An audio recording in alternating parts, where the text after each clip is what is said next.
Welcome to Series 1, How Food Works, a journey through time, taste, and the science behind everything we eat.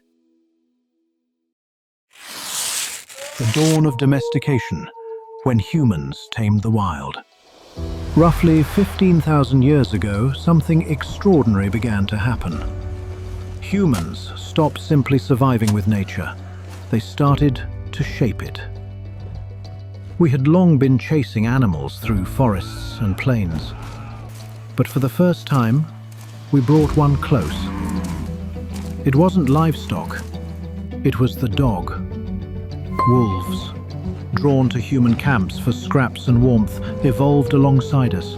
Over time, the fiercest ones stayed away, but the curious, gentle ones stayed close. And from those companions came the first domesticated animal. This partnership with dogs wasn't just emotional, it was practical. Dogs helped us hunt, guard, and even herd other animals. And soon humans applied that same idea to food. We started domesticating animals not to help us, but to feed us. Sheep, goats, cattle, each brought something essential. Wool for warmth, milk for nourishment, meat for survival. And just like that, we stopped chasing food and started raising it. This shift didn't happen overnight. But as villages formed, people began to breed animals selectively. Not the fastest or the strongest, but the calmest, the fattest, the most fertile. Domestication transformed animals.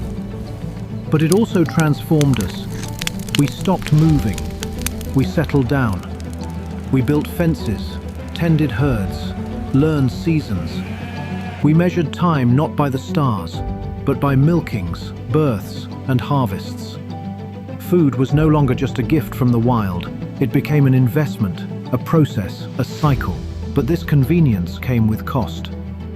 Early farmers faced new diseases, malnutrition from repetitive diets, and hard physical labor. Still, the trade-off was worth it, because domestication meant reliability. You didn't have to chase a goat when it already lived in your pen. And so began a new chapter in human history, one defined not by the hunt, but by cultivation, containment, and control. This was the beginning of agriculture. But before the plow came the pen, and the animals we chose to share our lives with, one generation at a time. Lactose, the gene that split humanity. There was a time when drinking milk was dangerous, not because of contamination, but because our bodies couldn't handle it. Milk contains lactose, a sugar that without the right enzyme becomes a stomach-wrenching experience. And for most of human history, after childhood, we lost that enzyme, lactase. But then something strange happened. In some parts of the world, people kept drinking milk. And instead of suffering, they thrived. Why? Mutation. Roughly 7,000 years ago, in the grasslands of Europe, a genetic mutation allowed some adults to keep producing lactase for life. Suddenly, milk became more than a baby's drink. It became a lifeline. A portable, calorie-rich, bacteria-resistant source of nutrition. In harsh winters or during crop failures, milk meant survival. And those who could drink it, they passed on the gene.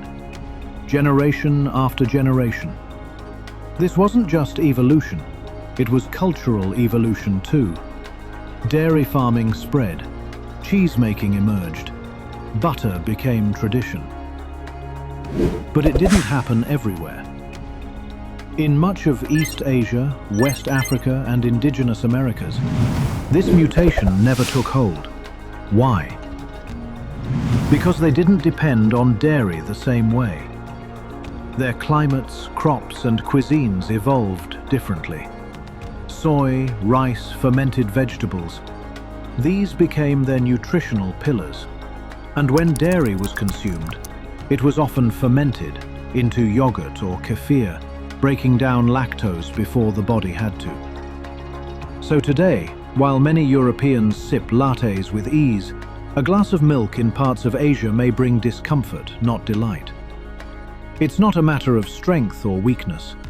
It's a map of history written in our genes. A reminder that our biology is not fixed. It dances with culture, environment, and necessity. And sometimes, something as simple as a glass of milk tells the story of who we are, where we come from, and how we learned to adapt. Farming and the settled life. For most of human history, we wandered. We hunted wild animals, gathered fruits, nuts, roots, whatever nature offered. We lived with the seasons, following the rains, the migrations, the wild. Our meals were diverse, unpredictable, and deeply connected to the land. But around 12,000 years ago, something changed forever. Humans began to plant.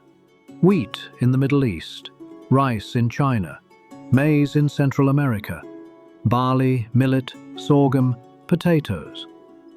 The seeds of civilization were sown. Farming gave us something we'd never had before: stability. No longer did we need to chase the herds or gamble with the forest's generosity. We settled. We built homes near our crops. Villages emerged. Villages became towns. Towns became cities. And food became power. But this convenience came with a cost.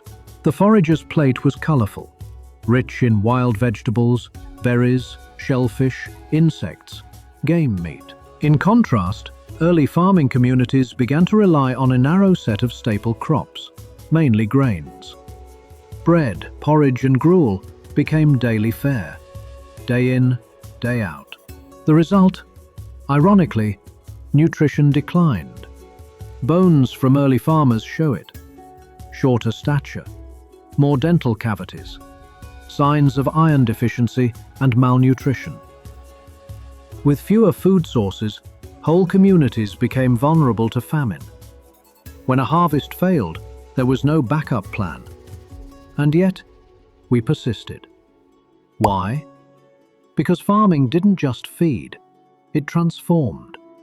It created surplus. Surplus created trade. Trade built markets, and markets built civilization.